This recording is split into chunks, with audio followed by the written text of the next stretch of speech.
안녕하세요. 이 유튜브 영상은 복면 제보라고 하는 건데, 퇴직도 못하고 이직도 어렵고 구조적 위기에 갈팡질팡하는 40대 직장인의 이야기를 하고 있습니다. 저도 40대 후반에 이제 내일 모레 50을 바라보고 있는 나이인데요.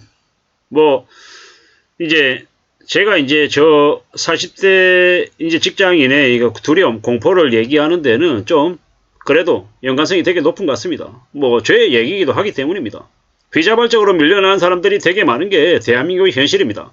대기업이다, 중견기업이다, 작은기업이다. 업종 불문하고 40대가 되면 거의 다 10명 중에 한 7, 8명은 나가 떨어진다라고 보면 맞고요. 계속 버티는 경우는 매우 적습니다. 버티려면 딱 여러 가지가 필요한데, 첫 번째, 원하지 않는 직종으로 가도 버틴다. 두 번째, 자기보다 후배가 승진해서 윗사람으로 와도 버틴다. 세 번째, 일을 하나도 주지 않아도 버틴다.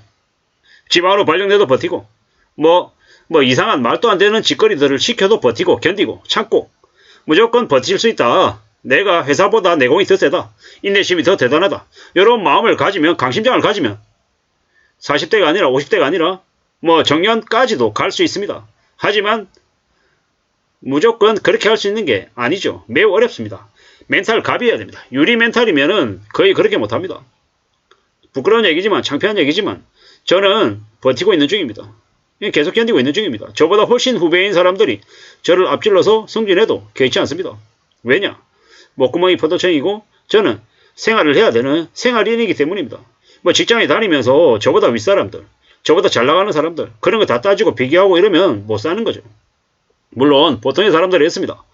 나하고 비슷한 시기에 출발한 사람들이 나보다 훨씬 더 잘 나가고 대체로 나보다 앞질러 가 있으면 견디기 어렵죠. 내가 여기를 그만둬야 되나 보다. 회사에서 대놓고 나가라고 신호를 주는데 그걸 못 알아듣는 것도 이상한 거고, 억지로 이제 그렇게 나가라고 궁지를 더 심하게 내모는 경우도 많습니다. 하지만 따져봐야죠. 생각해봐야죠. 계산기를 냉정하게 두드려보고 움직여야 된다는 겁니다. 왜? 내가 이랬건 저랬건 간에 조직에 붙어있을 때와 나갔을 때는 나의 처지는 180도 달라집니다. 내가 조직에 머물러 있을 때는 내가 대리이고 주임이고 과장이고 차장이고 부장일 수 있지만 나가면요, 그냥 아저씨죠, 아저씨. 그리고 아무런 능력이 없습니다. 그리고 내가 뭔가 성과를 내려고 하면 지금은 회사라고 하는 간판이 있기 때문에 내가 아니라 회사의 힘으로 월급도 받지만 주변 사람들한테 인정도 받는다라는 겁니다. 하지만 회사를 그만두는 순간 그러한 뒷배경들이 모든 게 다 사라집니다. 온전히 아무것도 없이 내 모든 걸 스스로 감당하고 부담하면서 움직여야 되죠. 쉬운 게 아니더라는 겁니다. 매우 어렵다라는 말씀을 드리는 겁니다. 아니, 자존심도 내려놓고 온갖 모멸감도 다 버티고 이래저래 하면서 사는 게 쉽냐? 어렵죠. 무지하게 어렵습니다. 근데 저는 이제 살아보니까 직장인보다 사업해가지고 대표로 지내는 게 더 어렵다라는 겁니다. 직장인들 월급 받는 입장이죠. 저도 월급 받는 입장입니다. 하지만 저도 과거에 월급을 주는 입장으로 일을 해본 적도 있습니다. 쉽지 않더라고요. 돈을 벌 때도 있지만 마이너스가 날 때도 있다. 마이너스가 난다고 직원 월급 안 줄 수 있냐? 아니라는 겁니다. 그리고 대표로 있을 때는 일을 그만두고 일을 마치고 퇴근하고 집에 가도 일이 머리를 떠나지 않는 거예요. 다른 것들이 손에 안 잡히는 거예요. 장사를 하는 사람들의 이 속은 시커멓다라고 저는 생각합니다. 나빠서가 아니라 속이 다 타서 말이죠. 이런저런 오만, 수십 가지, 수백 가지, 수만 가지를 다 신경 써야 되고 걱정해야 되는데 그런 것들을 감당하면서 살 수 있는 성격이라야 자기가 주도적으로 뭔가를 할 수 있는 그런 것들을 감당할 수 있는 이 DNA가 장착이 되어 있어야 그게 가능하다는 겁니다. 그게 아니면 월급이 좀 줄어들더라도 직장인으로 지내는 게 좀 더 안전하겠다라는 겁니다. 제가 첫 번째 직장 다닐 때 제 고참들이 그런 얘기를 하더라고요. 직장을 그만두면 두 번째 회사, 세 번째 회사를 들어가게 되면 지금 받던 월급의 절반 이하가 내려가도 감당해야 된다. 감수해야 된다. 그래야 재취업을 할 수 있다. 이런 얘기를 하더라고요. 그 말도 맞는 것 같습니다. 현실이 녹록지 않습니다. 내가 지금 다니고 있는 회사를 그만두고 다른 곳에 옮긴다. 지금보다 더 많은 월급을 받는다. 더 좋은 여건에서 생활할 수 있다. 어떻게 장담하냐라는 겁니다. 장담 못합니다. 다른 어느 회사에 임원으로 간다. 그게 무슨 큰 의미가 있냐라는 겁니다. 좀 더 좋은 대우를 받고 옮긴다. 그러면 그게 괜찮을 것처럼 생각할 수 있지만 그게 과연 3개월, 6개월, 1년, 2년 얼마나 보장될 수 있는지를 따져봐야 된다는 겁니다. 그렇게 생각해야 됩니다. 가끔 그러신 분들 있을 겁니다. 직장 다니고 있는데 지금 내가 월급을 적게 받는 사회초년생이다. 앞으로 내가 얼마나 더 일을 할지 모르겠다. 이런 두려운 마음을 갖고 있는 분들도 있을 겁니다. 그런 마음을 갖는 건 좋습니다. 왜? 제자리에 머물거나 아니면 자만하지 않고 항상 뭔가 새로운 부족한 부분을 채워야 된다는 그런 마음에서는 좋은 마음가짐이 맞습니다. 하지만 그렇다고 해서 너무 불안해하거나 자기 자신을 너무 궁지로 물 필요는 없다라는 겁니다.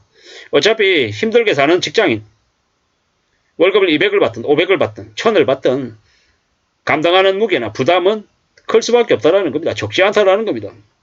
각자 자신의 처지에 따라서 사는 거 힘들다, 어렵다. 그렇기 때문에 어떻게 사는 게 좋겠습니까? 언제든 나갈 때를 생각하고 스스로 대비하고 대응하면서 움직이는 게 필요하다라는 말씀을 좀 드립니다. 사는 게 무지하게 어렵습니다. 힘듭니다. 자발적이다라고 얘기하지만 비자발적인 경우도 많고 뭐 왕따 당하거나 아니면 유령인간 취급받으면요. 버티려고 해도 버티는 게 어려울 수도 있습니다. 저는 어떻게 하다 보니까 지나온 시간들 뭐 회사에서 뭐 구조조정 대상이 되는 그 정도의 수준이 아니라 회사가 아닌 바깥에서도 엄청난 충격을 겪다 보니까 이 직장에서 뭐 구조조정 대상이 되고 말고 이런 거 하나도 안 중요하더라고요. 그보다 더 큰 충격을 겪었기 때문에 상대적으로 회사에서의 어려움이 좀 적게 느껴졌다라는 겁니다. 근데 뭐 제가 살아온 인생 안에서 그러한 일을 겪었기 때문에 회사에서의 그 어려움, 곤란함이 좀 적게 느껴졌다 뿐인 거지. 만약에 회사에서의 일만 온전하게 저한테 왔다라고 하면 저도 견디기 힘들고 버티기 어려웠을지도 모릅니다. 하지만 지금도 앞으로 살아가면서 계속 아마 충격이나 어려운 일들을 많이 겪겠지만 그럼에도 불구하고 버틴다라고 하는 그 인내심 모드는 제가 그 어느 누구보다 더 강하다라고 스스로 이제 위로하면서 가고 있는 중입니다. 앞으로 우리가 살아가는 인생이 참 많이 어려울 거다. 많이 힘들 거다. 그걸 기본값으로 생각하고 지내야 되겠습니다. 내가 아무리 더 잘나고 인정을 받으려고 발버둥을 쳐도 회사가 나를 인정하지 않으면 그냥 많은 겁니다. 어쩌라고요. 뭐 너무 그렇게 집착하거나 너무 스스로를 압박하지 않고 살아가도 괜찮겠다라는 겁니다. 원하는 직책, 원하는 직위 아니어도 가보자라는 겁니다. 그래도 괜찮다라고 얘기하고 싶습니다. 남 얘기하듯이 하는 것 같지만 뭐 제 얘기이기도 합니다. 비자발적인 구조조정을 강요당할 수 있는 나이가 40대다. 40대 직장인이면 언제든지 힘들고 스트레스 받고 압박받는 게 당연할 수 있다. 네 잘못이 아니다. 내 잘못이 아니라 조직이, 회사가 이미 이제 용도 폐기해야 된다라고 정해놓고 시작하는 거면 어떻게 됩니까? 답이 없다라는 겁니다. 그럼 어떻게 해야 된다? 회사와 맞서 싸울 수 있는 그런 나름의 내공도 필요하다라는 말씀을 드립니다. 나가는 것만이 능사가 아니다. 어떻게든 자리매김하면서 자리 보존하면서 스스로 살 길을 마련하는 것도 필요하겠다라는 생각을 해봤습니다. 이상입니다.